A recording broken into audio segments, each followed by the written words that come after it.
Election commission ఉంది.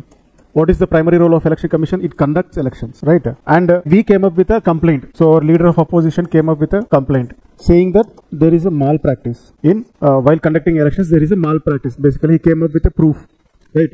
So and what was the reply of election commission? What was the reply given by election commission to leader of opposition? They said that meer oath teeskondi or this thing. But when in a democracy is our though and regarding election commission మనం ఏం చదువుకున్నాం అంటే ఎంతో కొంత ఎక్కడో చోట I'm not saying that మనం కంప్లీట్గా చదివామని కాదు, ఎక్కడో చోట ఇండిపెండెంట్ బాడీస్లో ఎలక్షన్ కమిషన్స్ అని చెప్పుకున్నాం కదా. సో ఇండిపెండెంట్ బాడీస్ అంటే are they completely independent? Completely independent అంటే ఆర్ దే నాట్ ఆన్సరబుల్? అంటే డెమోక్రసీలో అకౌంటబిలిటీ అనేది ఉంటుంది. ప్రతి బాడీ ఎనీ బాడీ, మీ కాన్స్టిట్యూషన్ బాడీ కానివ్వండి ఆర్ నాన్ కాన్స్టిట్యూషన్ బాడీస్ కానివ్వండి, every one is accountable in a democratic country. మనది Indian country is a what? monarchical country or democratic country? Monarch versus republic. So monarchical country lo you have monarch, one single rule, a single person ruling through his hereditary succession, his father, his son, and they will be ruling, right? That happens in a monarchical country. So head of the state would be a monarch.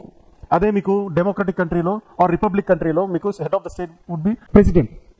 President who is elected directly or indirectly. Direct ga elect avvachu like USA. India lanti country lo indirect ga elect avvachu. So election అనేది నడుస్తుంది ఇక్కడ. So election అనేది నడుస్తుందంటే basically if you have elections, what does it mean? Elections అవుతున్నాయంటే what does it mean? It means that there is a voice to people కదా. దాన్ని popular sovereignty అంటాం. అంటే ultimate power or ultimate sovereign democratic కంట్రీలో ఎవరికి ఉంటుంది? పీపుల్కి ఉంటుంది. అల్టిమేట్ పవర్ అనేది ఇమీడియట్ పవర్ ఎవరికి ఉంటుంది? ఎలక్టెడ్ రిప్రజెంటేటివ్కి ఉంటుంది. కానీ అల్టిమేట్ సావరినిటీ ఎవరికి ఉంటుందంటే it is with people. It is with people. And how do people have ultimate power? Through voting. Right to vote. So through vote, your voice, you are voicing. Whether you like him or whether you don't like the candidate, everything, you are voicing the vote. Depending upon number of issues, everything. So in a democratic country, any institute, let it be, no one is beyond judiciary. No bodies are beyond judiciary. No body. So in a democratic setup, everyone is answerable. Even judiciary is answerable. So they have to answer everything. Okay. So ఇవి మీకు ఇప్పుడు news పేపర్లో చాలా articles రావడం start అవుతుంది. ఇప్పుడు దీని మీద అనాలిసిస్ స్టార్ట్ అవుతుంది. So you start reading those news papers.